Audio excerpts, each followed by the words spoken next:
What we have here is the 2022 Kaicene CX70, and this MPV slash crossover will redefine the budget crossovers forever. I already drove this the whole day, by the way, from North EDSA to South and then back here to BGC. This car exceeded all of my expectations. I mean it, literally all of my expectations. So I would like to thank Sir Inigo, Miss Tipti, and Kaicene Auto Hub and Kaicene Philippines for allowing me to have this Kaicene CX70 lend out for 2 days. This is the first time this ever happened on my channel. Also, what an honor. Thank you very much, and what a way to do it. So this is one of the most affordable MPV crossovers in its class. I'll tell you what the price is later. Even I could not believe it. So let's start here the exterior first. I mean, the front alone, ironically and coincidentally, are parked beside one of them. And also, there's a hint of Land Rover-ness in the front. I mean, it looks good. And then you have a grille here. Not too massive, not too small though. Just the right amount. Also, you have a nice Kaicene badge here. Also, doesn't the badge look like... Yeah, kinda sus, right? And also here, ground clearance is 190 millimeters, which is standard for its class as well. Also, the lights here, they're mostly halogens, but you have LED DRLs over here. I'm not sure if you can see it with the shot. Sorry, it's kinda... Wow! And cool for this budget of a crossover. You have cornering lamps down here, as demonstrated by Wes Kapungkal of Brang PH Motoring. Shout out to him. And also, since we're here already, on the side... Okay, just the right amount of cladding as well. Also, you have a turbo badge here. It's also red, the letter T. I love that touch. And also for this price point, I am surprised. You have auto-folding mirrors. Then also, what's a bit triggering my OCD, but I'll demo that later on. But it works also really well. You don't have blind spot monitoring on the left side, but you have on the right side, which is a bit weird, but I'll take it for what it is. Also, you have roof rails, and then the rear really looks similar to a Land Rover Discovery, just being honest. The price point, it's really tempting me. I mean, it's that good. And also, being a budget car, it doesn't take away all of what you need, the amenities. So with that, I'll show you the interior of the Kaicene. So this is the interior of the Kaicene CX70. Despite its price point, listen to this door tab. That sounds really good. Surprisingly, at this price point, not too bad. Yes, there are plastics here and there, gloss black as well everywhere, but I forgive it. It is fine. And also on the door card, there's surprisingly soft pad here with orange stitching. Okay, it's a bit weird for me only because you have also orange stitching here in the center console, but the rest, like here in the seats, they're all red. So soft pads here. The controls for your window switches here and there. Also, you have this bronze material here in the handle, and from here in the dashboard that stretches all the way to the passenger side. And also, you have gloss black around the air conditioning vents. The one here in the center console where your infotainment is long, the air conditioning vent. Also, take note, the air conditioning, on my experience for today, day 1, the aircon takes a while to get cold, but later on, it is really cold. Also, this therapeutic polyurethane steering wheel, touching it feels like more leather, but on the durable side. Also, you have simple controls here for your volume controls, your mute button, and then controls here on the right side for your infotainment system. Also, you have the bronze trim still here in the steering wheel, and then on the left side, you have adjustments for your mirror, auto leveling headlamps, and then there's a Dune cubby space. It fits my phone, but it might fly out because of the performance. We'll get to that in a bit. And also here, the instrument cluster, it's very simple. They're all analog, but nice blue accents around it. And also, this is very weird with this Kaicene CX70. There is no fuel meter, but I only can see the range. And with that as well, I admit, with my experience of day 1, this is a little bit thirsty. Roughly only, okay, this is probably doing around 5.6 to 6.2 kilometers per liter. With my driving, remember, I've been going around EDSA to the north and then south and then going back here to BGC. I've been also flooring it most of the time as well. Take note of my driving conditions. And then above here, surprisingly at this price point, you have a sunroof.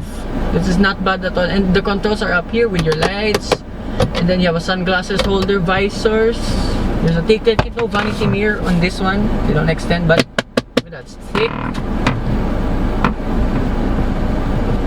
There you go, it's gone. This is also a fresh unit, by the way. It only has, what, 153 kilometers. I wonder who's gonna use this next. Let's get out the creek. There you go.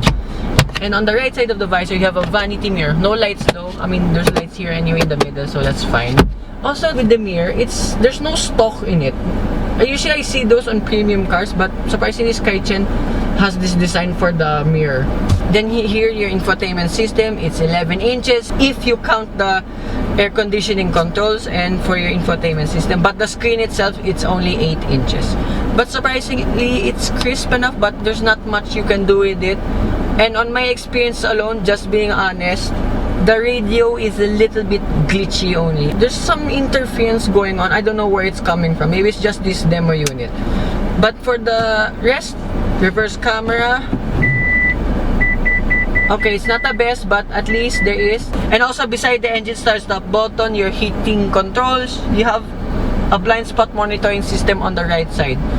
You have to manually operate it. That sounds like a bad idea, but it is not at all.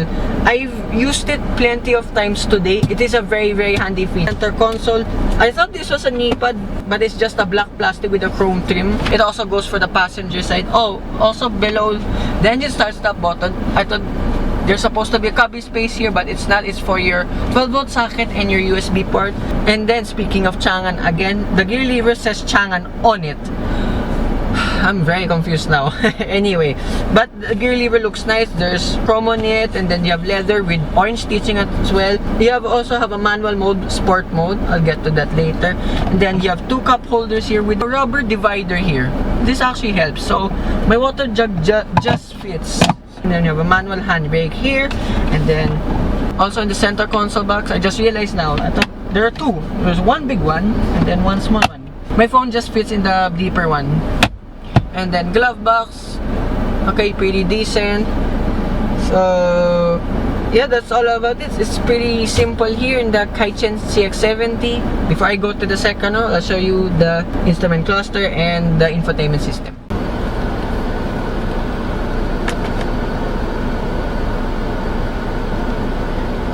Also with this infotainment system, having it for a day, I did play a lot. There's two ways to mute the radio. Of course, you have the mute button here on the left side, but if you press mode for very long, it turns off and goes to your clock only. And then here the touch sensitive controls, surprisingly responsive, and the aircon is now cold. Took a while to get cold, but it does the job pretty well. And then more controls here. Oh, there's two home buttons, one here and then one above there. As you can see, it's pretty crisp, surprisingly. Not bad for at this price point. I keep saying that. So yeah, that's about here in the infotainment system. I'll show you the second row. Now here, the second row of the Kaicene CX70. That's my diving position, by the way. Feet room, leg room, and headroom is pretty impressive.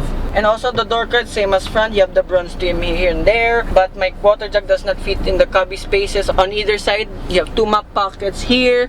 You have air conditioning vents here in the middle. Thank God, it's so hot today. And then you have a very long USB port down below, just one. So you will fight a lot if you have more passengers in here. And also, sitting here in the seats, the leather is so good. Mixed with the fabric-ish in the middle, I can't tell. But I think I'll count it as leather anyways. The seats are comfortable also in the driver's seat. And now here in the back, same story. And if I sit here in the middle, okay, pretty good as well.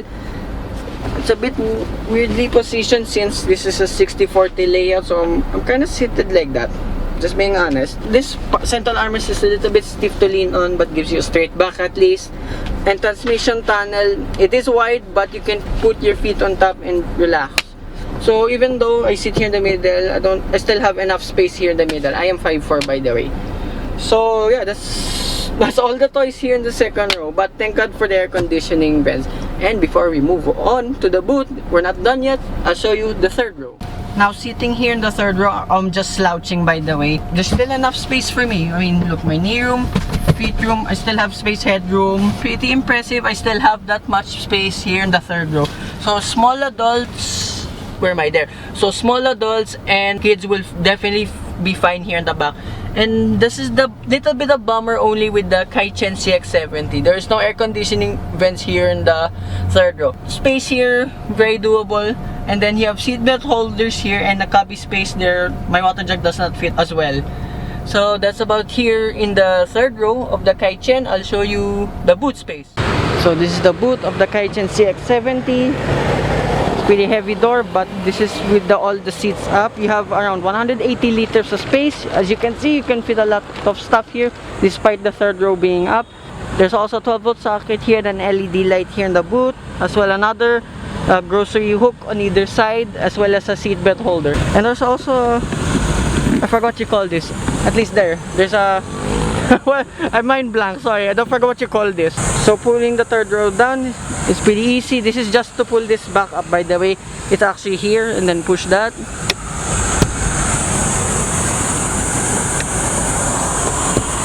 And then with the seats down, you have 692 liters of space. But what's pretty special with this Kaicene CX70, if I can just find it, and this is now with all the seats down, 1,278 liters of space. So pretty spacious, although it's not flat. This third row tumbles forward as seen by this clip. Sorry, I don't know how to tumble this up. So yeah, despite not being flat, I mean, you still can fit a lot of stuff here. I mean, it's pretty tall. I'll show you the Kaicene CX70's party piece, the engine. So this is the engine of the Kaicene CX70. It's a 1.5 liter turbocharged 4-cylinder engine. Produces surprisingly 148 horsepower and 200 Newton meters of torque. And it is also mated to an Kaicene 6-speed automatic transmission. So it's on par with the competition, its power figures. Really want to show you right now on how it drives because it's so good. Wait, before we have a drive, there's a lot of Changan badges all around the car. I mean, even here on the window, I'm not sure if you can see that. It says there Changan. So that's about it with this CX70 turbo baby. Let's go for a drive. So driving the Kaicene CX70, I was expecting this 6-speed automatic transmission to be sluggish. Not at all. I mean, it's just slow to react. I know it's the same thing, but it's not as bad as you think. Going around the EDSA earlier and just here in BGC, the NVH here is amazing. I know this is only a budget MPV slash SUV, crossover, whatever you want to call it.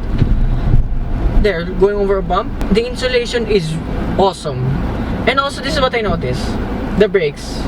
Hear this. There's a creaking sound from a standstill. Can you hear it? I'm not sure if you can hear that, but it does that.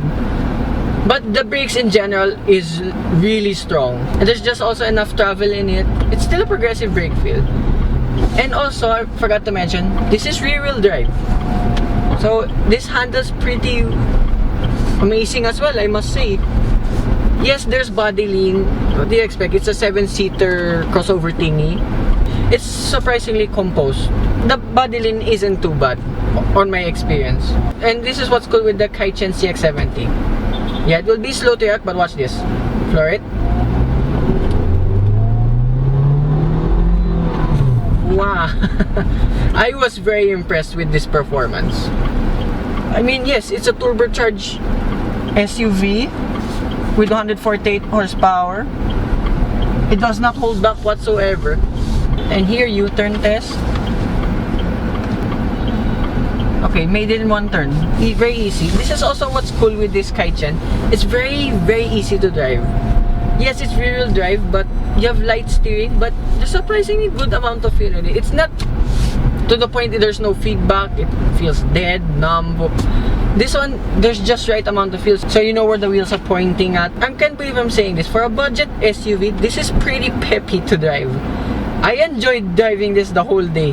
From in EDSA, and then going back here, and then going back here to BGC. I kinda want one now, to be honest. It's that good.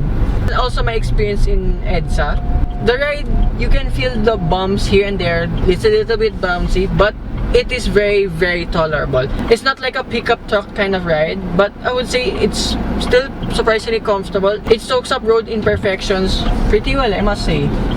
Yeah, drive mode might be a little bit sluggish, but if you're in the highway, put in sport mode. There's a little bit less of a delay, but Wow. This drives really, really good. I did not expect it. Overtaking is as well is pretty easy. Change down is pretty amazing as well. Whoa. Okay, the shift time for the gears is very, very good. It's no dual clutch, but it's plenty fast enough. And yes, as you can see in sport mode, I didn't touch anything yet.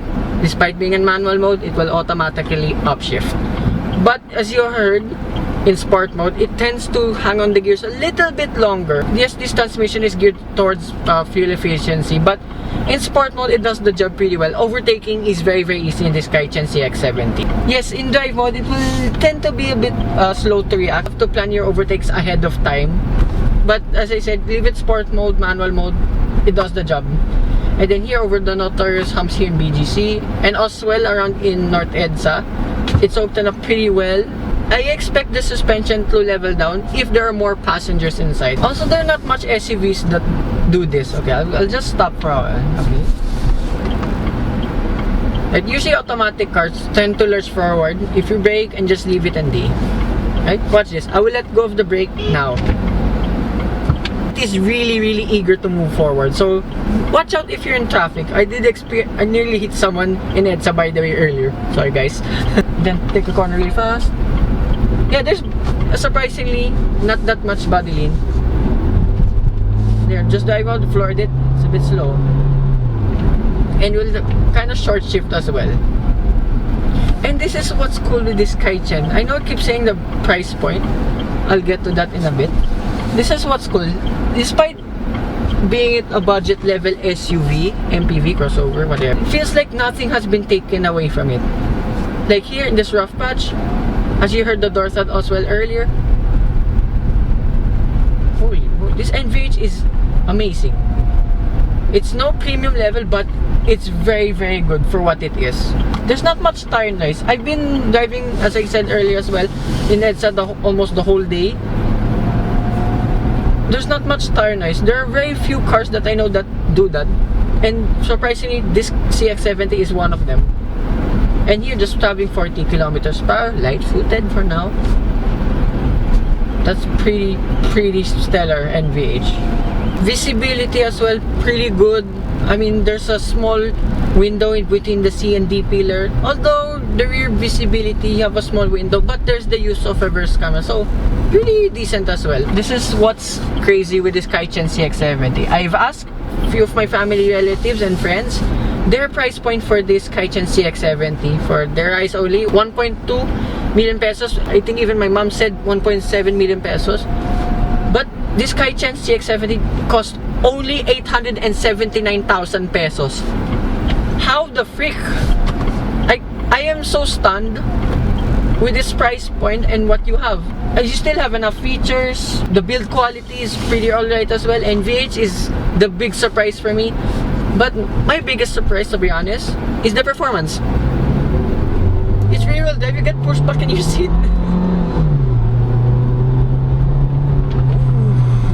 This is so good. I did not expect this at all with this CX70.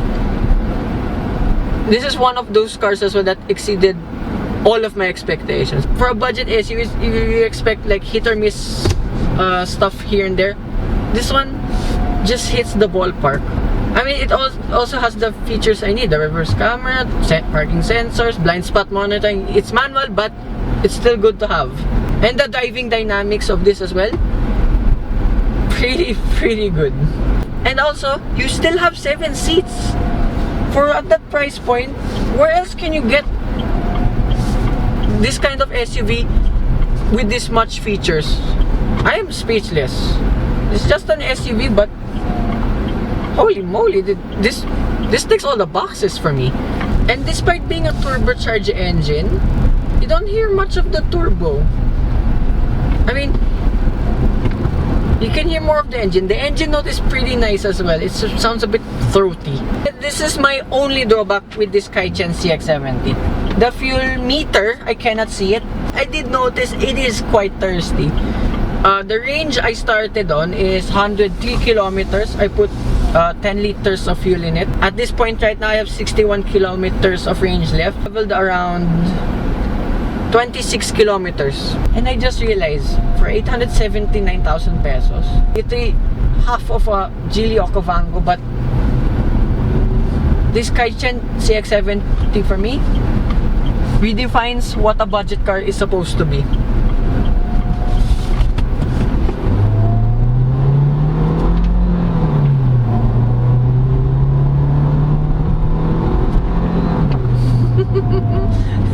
You get up to speeds pretty quickly. Sport mode just transforms this car. I am totally speechless of this budget beast of a SUV. This is such an awesome car. 24 hours later. So day 2 of my land out with this Kaicene CX70. Okay, I'm really having fun with this car. Like legit, this is such a fun SUV to drive. Like, I didn't expect this kind of performance with this kind of budget of an SUV. And there are a few more things I noticed here and there. Okay, here in the highway, as you can see, I did notice in manual, your water jug has to be in the one below, because otherwise you might shift and hit your water jug. It's in the way. And then over more bumps and humps, actually surprisingly composed. Like this one, I'll go over this bump really fast. That is super good. And also on highway speeds, it is really peppy, especially in sport mode. Drive mode isn't bad, but sport mode, here we go, it just kicks on way better. And it will shift on the red light. Wow, you're up to high speeds, speed limit. That's how fast this thing is. I am very impressed with this performance. In drive mode, if I just shift that back to automatic, in drive mode, it will shift around 4 to 4,500 RPM, but in sport mode, it will hit the red line around 5,800 RPM. So yes, drive mode is your eco mode, and then sport mode, hence the name sport mode. A few more things I noticed here and there. Sadly, the creaking in the brakes is still there, but only at traffic speeds. And then yes, it's still kinda thirsty. I have not filled this up since yesterday, but it's already giving me a low fuel warning. However, if you're light-footed, unlike me, you'll be fine with this Kaicene CX70. And I hope you can hear me. It's kinda hot though. And also, this is the funniest thing. Since I drove it at highway speeds now, I tried the blind spot monitoring. I wanted to see at what speed it will shut off. It did not at all. So I was doing around 100 kilometers per hour. The camera was still on, which is so funny. So I nearly crashed there. So yeah, that's all I can say with this Kaicene CX70. At a budget, this exceeded all of my expectations. Would I want to bring one home? Yeah. And a 7-seater SUV MPV crossover thingy, and it's literally half the price of a Geely Okavango. This is a steal. So that concludes my review of this Kaicene CX70. I want to thank Miss Tiffany, Kaicene Auto Hub, Kaicene Philippines. I want to thank them so much for allowing me to have this Kaicene CX70 for 2 days. It's the first time I ever had a land out, so what an honor. So hope you guys like and subscribe, and I will see you with more future car reviews. Kaicene Philippines, if there's a Kaicene on S, hit me up please. Bye bye.